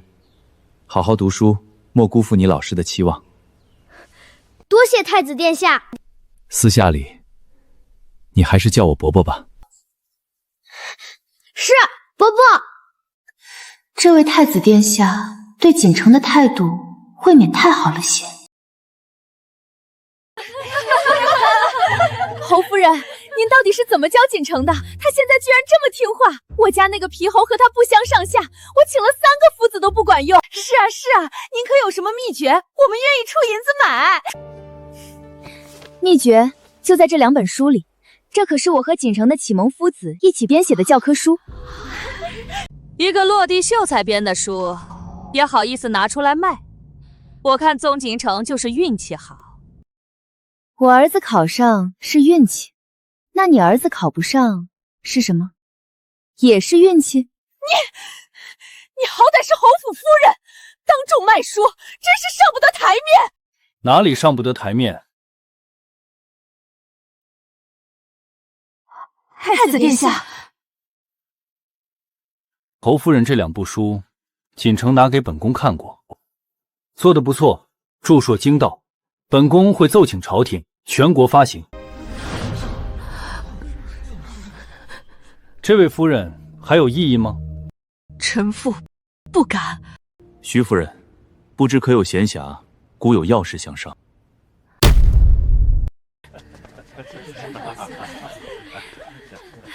刘管家，我是徐婉的继母，我们代表尚书府来给婉儿和小少爷的拜师礼道贺。请稍后，容我通禀。慢着，我记得我没请你们吧？小公子今日拜师大喜，我们怎么能不来呢？好歹是一家人。一家人？我娘在尚书府每天吃酸果的时候，你们怎么不说是一家人？既然来了，就坐那儿吧。侯府没给你们发帖子，自然没好位置，将就一下。小公子说笑了，爱坐不坐，不送。娘，忍忍。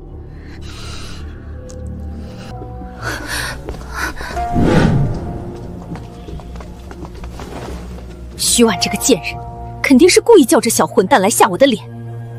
等着瞧，待会儿有他哭的。殿下有何要事？但说无妨。徐夫人，你可知道锦城的身世？锦城是我夫君宗兆的儿子，远阳侯府的嫡长孙。不，他是本宫的儿子。殿下说什么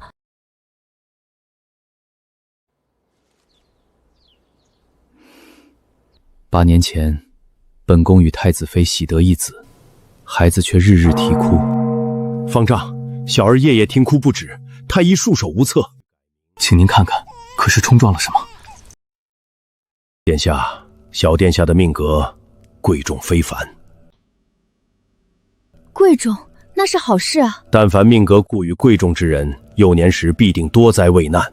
好比一棵树，根还没扎稳，枝叶就过于繁茂，风一吹就倒。小殿下如今便是如此，他的命格太重，这个凡胎肉身承受不住。那怎么办？只有将他养在寻常富贵人家，以寻常身份成长，方能平安渡劫。改名换姓，寄养他处，那要养到什么时候？18岁，18岁之前不可入东宫，不可认亲生父母，否则恐有性命之忧。难道就没有别的办法？殿下，老衲不会拿小殿下的性命开玩笑，这是唯一的生路。一个命格过硬、福泽深厚的人家，太轻的压不住小殿下的命格，太重的小殿下又受不住。老衲推算过，远阳侯府正合适。宗兆，正是。小侯爷宗兆命格刚硬，又与小殿下有缘。若将小殿下寄养在他名下，以侯府嫡长孙的身份长大，可保平安。所以，锦城是殿下的嫡长子。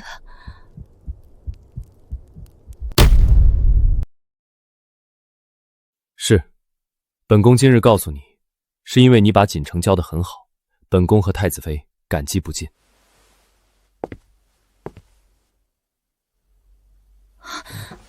殿下折煞我了。本宫今日告诉你，并非要带走锦城，方丈批命，他18岁之前不能回东宫，这些年还要劳烦你继续教养他。合着这才是最大的老板，管着侯府还不够，还得替太子养儿子。臣妇定不负殿下所托。另外，今日还有一件事，算是本宫给你的惊喜。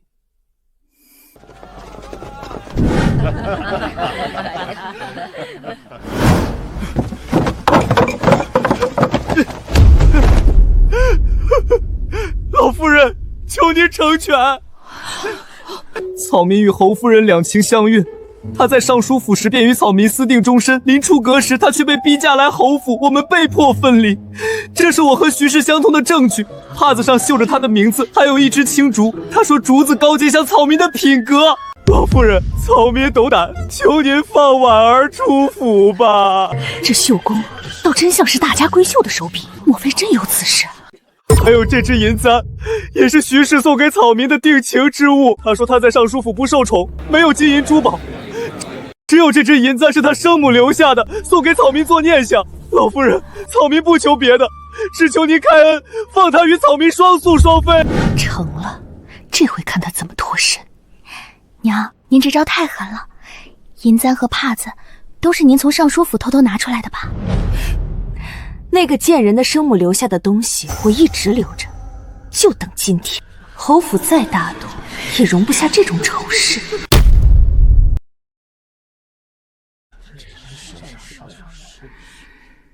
你说的这些可有凭证？空口白牙，就想污我侯府夫人的名声。草民对天发誓，句句属实。老夫人若不信，可问徐氏继母柳夫人。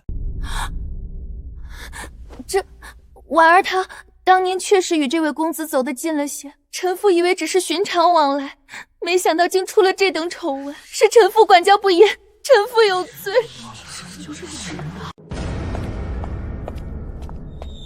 顿城，你放屁！我娘才不会！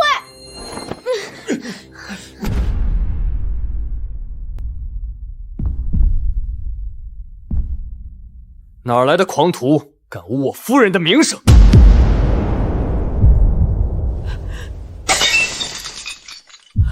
赵儿，爹！